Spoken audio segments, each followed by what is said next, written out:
Mr. Westerman would have loved the next item on our agenda.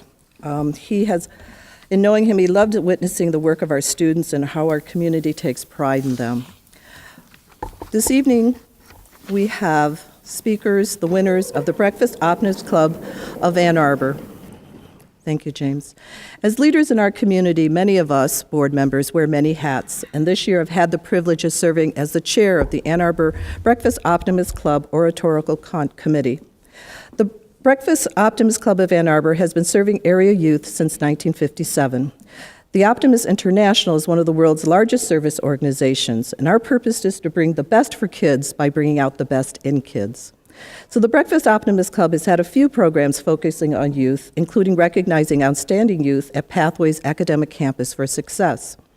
This year's contest is one of the most popular programs with over 200 clubs participating. This year, the Ann Arbor Breakfast Optimist Club revised our local contest, opening it to any eligible student in Washtenaw County. Now, anyone from the community was welcome to attend our competition held in March, and tonight we bring to a wider audience the top 3 winners.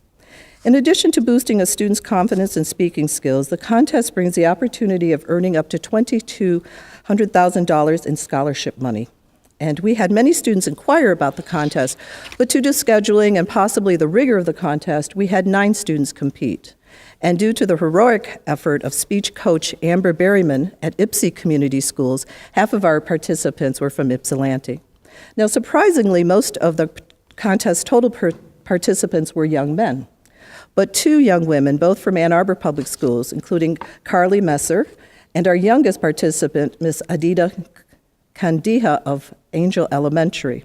All of the students did a great job, imagining giving a public competitive speech at the age of just 10. All of our students were phenomenal. And so they were tasked with creating an original speech based on the same question, what are the roots of my optimism? All of the speeches were well written, and some left the audience literally in tears. So tonight we have the pleasure of hearing from the top speakers who were chosen based on combined scores on their speech's content, their poise, and their delivery. Tonight we have Abdul Kizito and Aaron Garrett of Huron High School and Todi Fata from Pioneer. Our top winner will go on to represent the Ann Arbor Breakfast Optimist Club at the next level this coming Saturday. Colleagues, thank you in advance for your patience as we'll take time to properly award these students with their medallions and, of course, their checks. 2 of our winners had parents who were unable to be present during the first competition. So tonight, please bear with us as we allow the proud parents and loved ones to take pictures and such as we all show these students the pride that we have in them. Parents and loved ones, please feel free to come forward and take pictures if you wish. And so without further ado, may I present the 3rd place winner of the Ann Arbor Breakfast Optimist Club's 2018 Oratorical Contest, Mr. Todi Fata of Pioneer. Tony, if you would, please.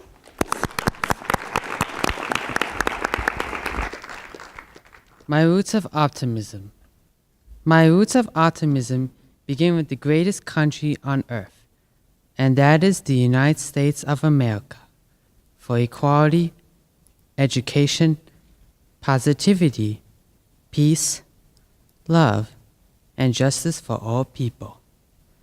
You see, I truly understand what it means to be a part of something great, something grand. I've been taught that I am to love and treat my neighbors as I want myself to be loved and to be treated by others. My roots of optimism run deep. As Abraham Lincoln once stated, most folks are as happy as they make up their minds to be. My mom has told me that I must always keep a positive attitude. As an honor student diagnosed with autism spectrum disorder, I was taught to be confident in my abilities and to work hard at accomplishing any task that I set out to do.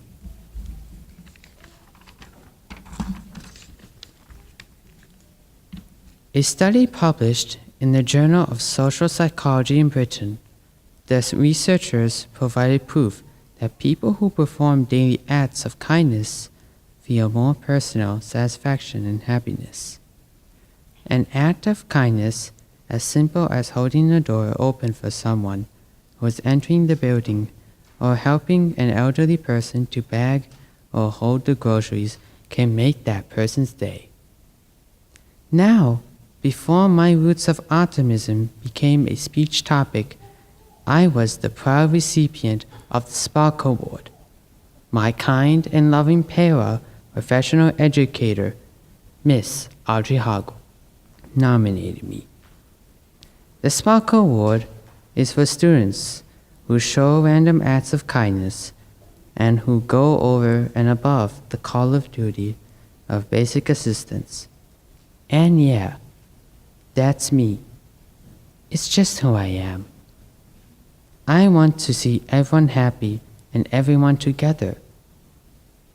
My roots of optimism carry over into my everyday life.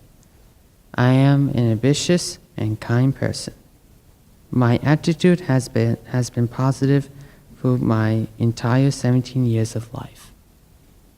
My mom explained to me that I am a very special young man and that I may experience many obstacles and difficulties throughout my life. And that's okay. My obstacles have shaped me to be who I am today. My family has struggled to give my siblings and I a better life, and that's okay too. I know that my future down the pathway is success, is vivid, is bright. I know that everything that I have encountered will work out for my good in the end. It's all how you handle it and how you deal with it. Growing up, I have always had a great interest in education.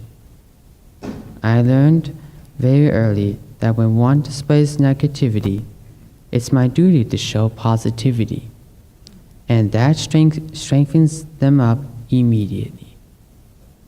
You see, being optimistic is a state of being and a state of mind. One thing that I will always have is compassion and love for everyone. I am certain that having this optimism will carry over into becoming the scientist that I was created to be. Kindness makes you happy, and happiness simply makes you kind. And that is what I intend to be for the rest of my life. These are the roots of my optimism. Now, what are yours?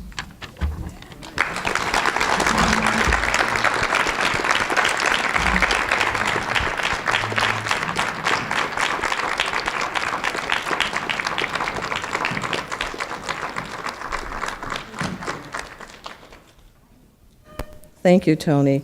Our second place winner comes from a family who's already proven themselves as winners, whether it be winners of an essay contest or a school board race. So, Mr. Aaron Garrett, if you would please come forward.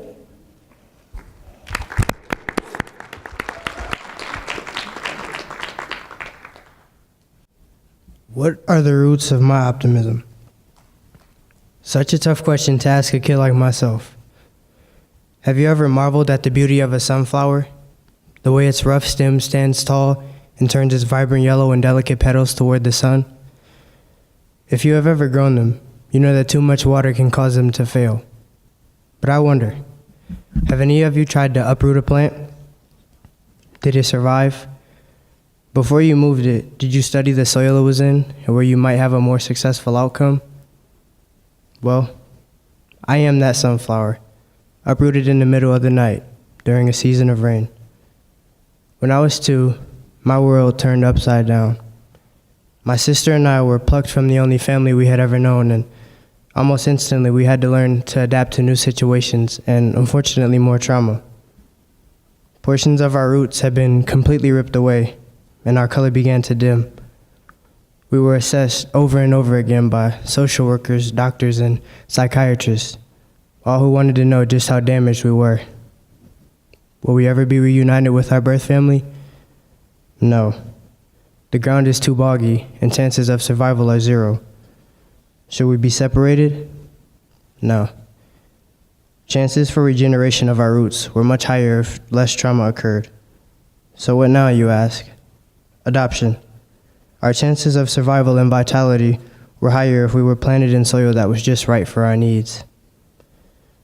One day, in the last foster home my sister and I would ever be in, a lady had came to visit us. She saw that we were plants who had been uprooted from their soil and wanted to give us what we needed. She saw the pain that we were in and how desperately we needed water and soil, and she told herself that she could give it to us. She had a sweet tone to her voice when we first met. I instantly felt an attachment to her.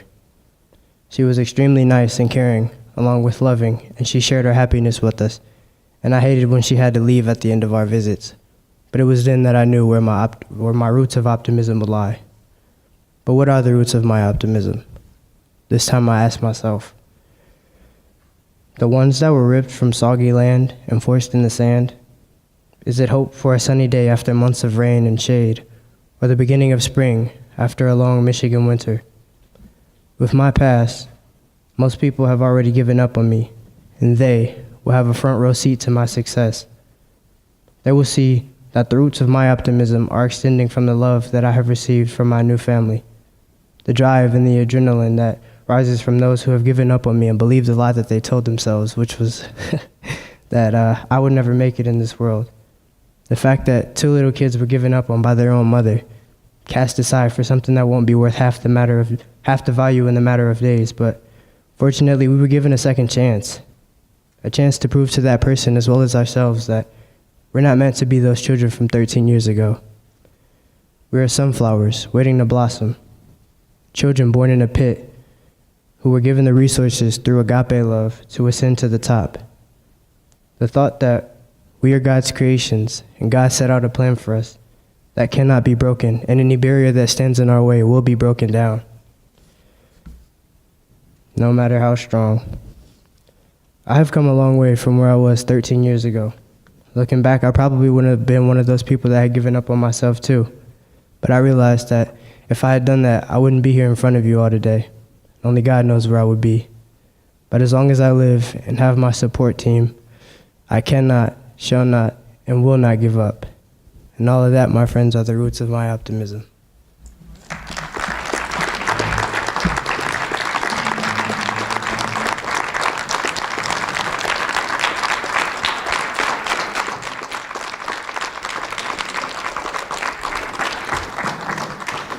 Keep in mind, ladies and gentlemen, these are original pieces of work by the students themselves. So a few of us first heard our next winner, our first place winner, when he delivered an awesome speech at this year's NAACP Freedom Fund Scholars Banquet. All of the students were marvelous speakers, and I personally invited all of the speakers from the dinner to participate. However, our next speaker, Ms. Abdul Kizito, was the only one to work and take on the challenge. So, Abdul, we're ready when you are.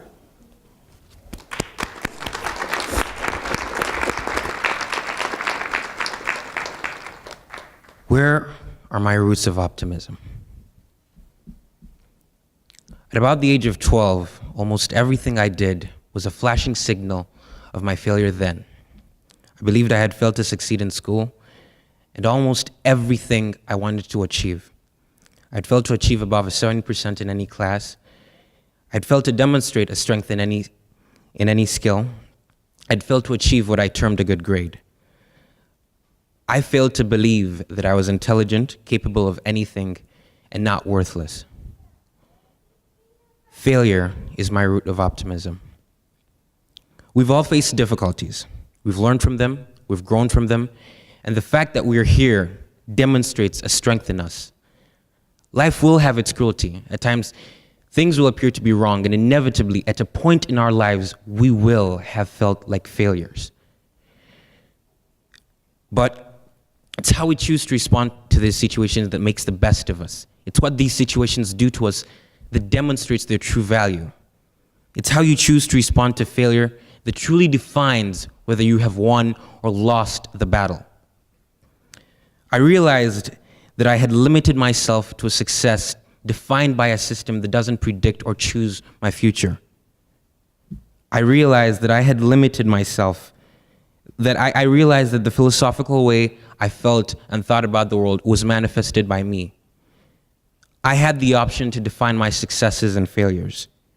My failure was no longer the reflection of an incapability. It was the passing bullet of my doubt that my strong armor of belief, confidence, and optimism that kept me strong, grounded, alive, and inobsolete. Failure can be the reason of our pessimism, but it could also be the foundation of our optimism. Each of us endowed with life, and some of us a purpose that keeps us determined, a reason to do whatever we do. Because we've taken a difficult step doesn't mean that we should lose our determination. By doing so, we're giving an intensely dangerous meaning to our most recent performance that we fail to reasonably reflect on life. We establish our current difficulty as our final position and forget that a future is ahead. Failure is not a sign that you cannot achieve. It's a significant impact in surpassing your self-imposed limitations. Failure is not a battle that harms us, an incredible survival that leaves us stronger and better prepared for the future. Failure is not a determinant of who we are. It's another step in the long journey to success. Failure could be the foundation of our hope. The hope that the voices of doubt are silenced with a profound conviction in self. The hope that the glass ceiling of our limitations is shattered by a force driven by a lasting faith in our possibilities. The hope that we can get better prevents us from submitting ourselves to a cynicism that hyperinflates our human limitations. The hope that we can get better is not a blind pursuit. We aren't blinding ourselves of the magnitude of the task. We aren't overlooking hard work and sacrifice. We aren't forgetting the imperfections of this world. We aren't ignoring the enormity of the responsibility. We're embracing it. Our hopes may appear naive. Our dreams may be unattainable. Our path may seem to be at a dead end. But we've never got anywhere without visualizing the future. Without aspiring to fly, we'd never have the plane. Without imagining a device that will connect us, we would never have the computer. Without imagining a utopia, we would never have the civil society. Our greatest success is survival. Our greatest confidant is peace. Our greatest strength is growth. Not all of us find it easy to be optimistic about the world or what lies ahead. We can't predict with 100% certainty what's going to happen or what's going to happen in the future. We just can't. It's hard to be optimistic about that. But what we do know is what's in front of us, what challenge has befallen us. The clarity in that is that we can control that variable. We can influence that. The way that you feel about that situation is always up to you. We choose to see this world the way we want to. Our losses are never losses until they're declared losses by us. Thank you.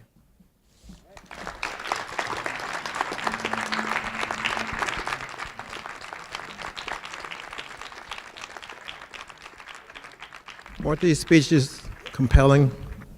Absolutely. You know, I was there and I heard all 9 speeches, and being there, it made me wish that we could offer a first place finish for everybody who spoke. Believe me, the little girl from Angel School was hard to beat, but I'm sorry, we could only honor 3 people. So what I'm going to do right now is I'm going to ask you guys to give a round of applause to the educators, family members, and parents who made these speeches as good as they are.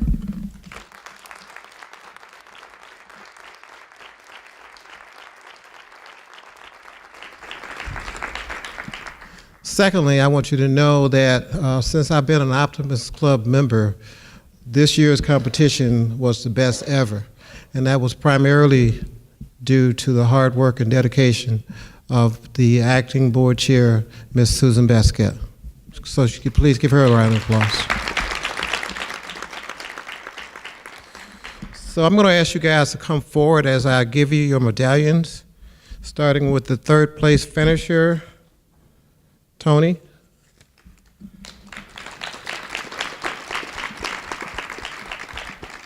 You are a bronze medal winner, and you were great. Thank you. Here's your, that's your bronze medal, and here's a check for $100 for you. Thank you.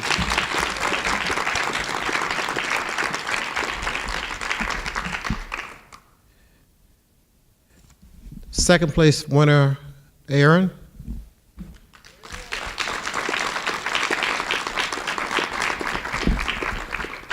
think you might be familiar with one of the trustees here, right? Okay, you're the second place winner, and for your efforts, we have a silver medal and a check for combination $300. Congratulations.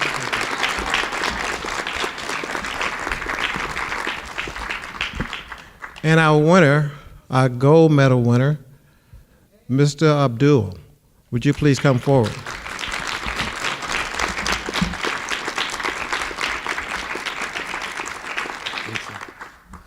Here's your check for $500.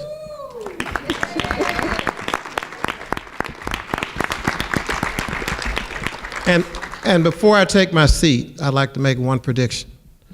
If everything goes like it should go, the winner of the $22,500 prize will be Abdul, starting with his competition this coming Saturday in Pontiac.